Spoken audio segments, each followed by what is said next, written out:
Hello everyone, welcome to my channel. In this video, we are going to discuss the Gauss elimination method. This comes under all the methods of matrix method that we have in our syllabus. Gauss elimination method is a direct method. इसमें कोई iterations हमें नहीं करना पड़ता है.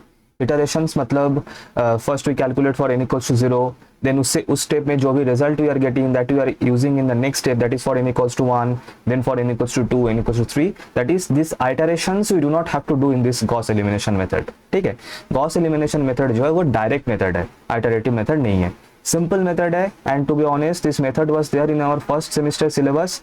सभी ने किया है और सभी भूल चुके हैं. तो just this is a recap type of class we can say. Very simple method we have. And what do we do using Gauss elimination method? We try to solve the system of linear equation by using the Gauss elimination method. और ये जो question मैंने लिया है यहाँ पे, this question is from 2017 question paper. तो method same ही रहेगा हर एक क्वेश्चन के लिए. सो हम देख लेते हैं मेथड को और क्वेश्चन भी सॉल्व हो जाएगा. And yes, so that is all about the introduction. So now we can start solving the question. Okay, so first what we have to do to solve the question, हमें इस जो system of linear equation है इसका matrix representation लिख लेना है. That is solution. Let us start the solution. So we'll write suppose this is I am giving as equation number 1, मतलब the set of all linear equations. So we can write कि the system of linear equation, the system of linear equations can be written in the matrix form as follows. ठीक है, इसको अगर मैं matrix form में लिखूंगा तो I can write A X equals to B. अब सर यहाँ पे ए क्या है, एक्स क्या है और बी क्या है, देखिए. Where A is called the coefficient matrix. A matrix को हम कैसे बनाएंगे? By taking all the coefficients of the three variables हर एक इक्वेशन से. तो यहाँ पे x का कोएफिशिएंट क्या है 1, यहाँ पे y का कोएफिशिएंट क्या है 1. एंड कोएफिशिएंट मतलब हमेशा याद रखना, कोएफिशिएंट मतलब विथ साइन होता है, विदाउट साइन नहीं, विथ साइन. ठीक है, तो यहाँ पे z का कोएफिशिएंट है 1, फिर यहाँ पे x का कोएफिशिएंट है 2, y का कोएफिशिएंट है -3. ओके, कोएफिशिएंट मतलब ऑलवेज विथ द साइन. यहाँ पे z का कोएफिशिएंट है 4. देन उसके बाद we have 3, 4, 5. So this matrix that we have written, this is known as coefficient matrix. ठीक है. अच्छा, अब x क्या है? x is the column matrix और column vector containing the variables that is x y z. अगर question में आपका यहाँ पे x y z गिवन है तो हम x y z लिखेंगे. अगर x1 x2 x3 इस तरीके से गिवन है तो हम वो लिखेंगे. तो जिस तरीके का भी जो भी वेरिएबल्स होगा that variable will be here in the column vector और column matrix of x. And what is b? b is the RHS of the equation that is 9, 13 and 40. तो ये हो गया हम लोग का matrix representation of the given system of linear equation. ठीक है. अच्छा, अब इसके बाद एक मैट्रिक्स और हमें लिखना पड़ेगा and this matrix is called as augmented matrix. मैं स्पेलिंग लिख देता हूं, ऑगमेंटेड मैट्रिक्स. ठीक है, augmented matrix is written like this A B. So and the matrix is written as, कैसे लिखा जाता है मैं बता देता हूं. क्या करना है, पहले A मैट्रिक्स को आप लिख लीजिए. पहले आप A मैट्रिक्स को लिख लीजिए, फिर एक डैश लाइन आप ऐसे दे सकते हैं. देन उसके बाद जो बी मैट्रिक्स है, जो बी का कलम है वो लिखना है. तो मतलब कि ये जो ऑगमेंटेड मैट्रिक्स है, this augmented matrix is consisting of the matrix, the coefficient matrix and the right hand side matrix that is the B matrix. दोनों को मिला के जो मैट्रिक्स बनता है that is called the augmented matrix, that is this one. और बीच में ये लाइन मैंने ड्रॉ किया है to differentiate which one is A and which one is B. दोनों को अलग करने के लिए ये लाइन मैंने यहाँ पे ड्रॉ किया. ठीक है, ये मैंडेटरी नहीं है लेकिन देने से अच्छा लगता है. सो आई विल रिकमेंड कि आप ऐसे ही कीजिए जैसे कि मैं बना रहा हूँ इस क्वेश्चन में. ओके, अच्छा. नाउ सर अब करना क्या है, इसके बाद आगे कैसे बढ़ना है? Now simple, we have to use the elementary row operations. That's it. We have to use elementary row operations. अब elementary row operations मतलब करना क्या है, देखो बहुत सिंपल मेथड है. देखिए हमें क्या करना है, we have to make this 2 and 3 0 with respect to this 1. ये 1 जो है this is our pivoting element, this is our first non-zero element is 1, है ना. R1 का जो भी first non-zero element है that is the pivoting element. pivot क्या बोला मैंने, pivot. और उस पिवोट के मदद से, इस पिवोट को यूज करके हमें इसको और इसको जीरो करना है, कुछ इस तरीके से हमें एलिमेंट्री रो ऑपरेशंस देना है। So what will be the operation in this case, my new R2 मतलब R2 मतलब न्यू सेकेंड रो, मतलब इस जो अभी जो मैं मैट्रिक्स बनाने वाला हूं इसमें जो सेकेंड रो होगा that will be my R2 मतलब R2 dashed the new second row of the new matrix is equals to जो पुराना R2 था -2 into R1। देखो इस 2 को इस 1 के मदद से हमें जीरो करना है, we have to make this 2 0 with the help of this 1। कैसे करना है, by giving this elementary row operation R2 - 2 R1। Similarly R3 dash को क्या देना है, R3 - 3 R1। इसको दोनों को जीरो करना है इस 1 के मदद से by taking the help of this 1।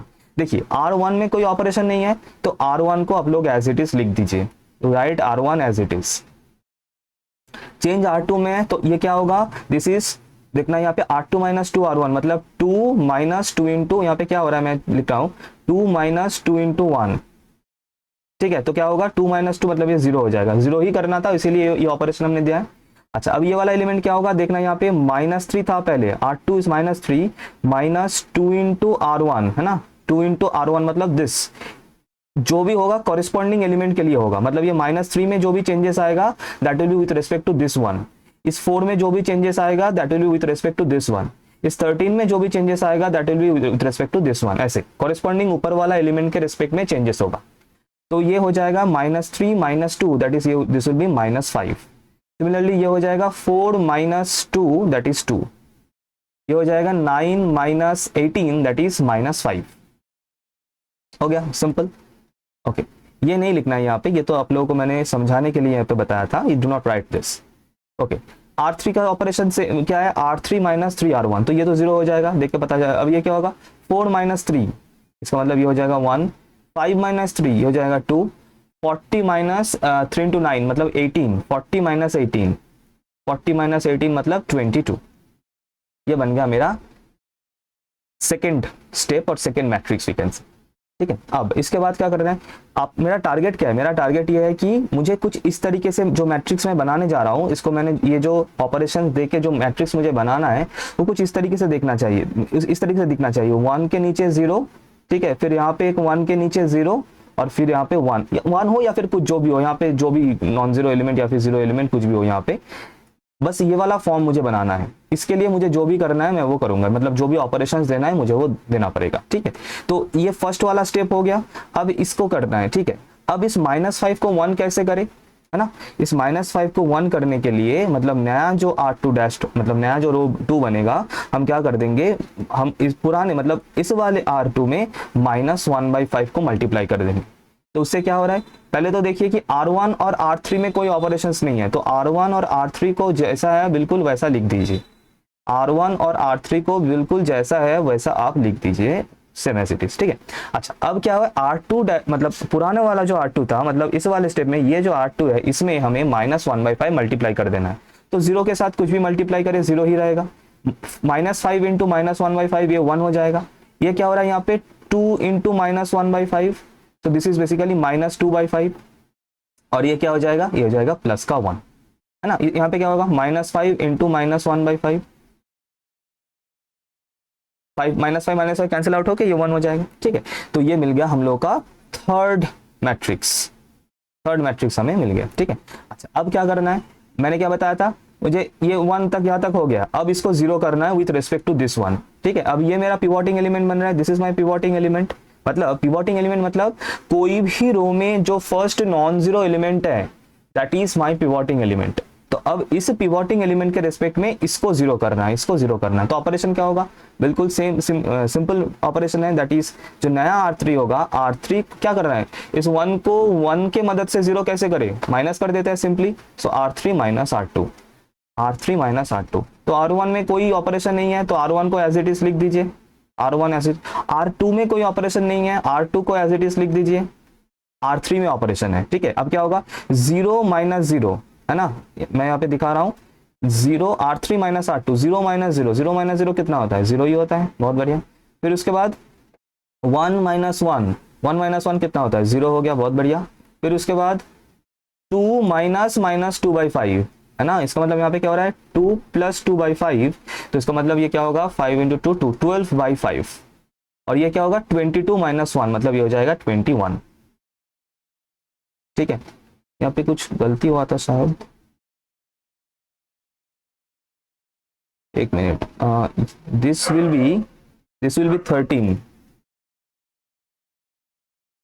This will be 13, okay 40 into, यहाँ पे थोड़ा सा गलती हो गया था, ठीक है 40 × 18 नहीं था, 40 × 3 × 9 27 था, ठीक है दिस विल बी 13 हियर, सो ये 13 होगा, सॉरी माय बैड। थोड़ा देखिए आप लोग तो खुद कर ही रहे होंगे है ना, सो अगर मिस्टेक है तो आप लोग खुद भी ठीक कर सकते हैं इसको, कोई दिक्कत नहीं। तो ये 13 - 1 होगा, फिर इसका मतलब ये 12 होगा, ठीक है अब ठीक है, okay so this is done. So हमें जो भी करना था the operation we have done, completed it, so no problem with that. No मैं भी, मेरे से भी मिस्टेक होता है, मैं भी इंसान हूँ भाई, भगवान तो नहीं हूँ, तो मिस्टेक्स तो मेरे से भी हो सकता है ना, मान के आगे बढ़ जाइए और कुछ नहीं।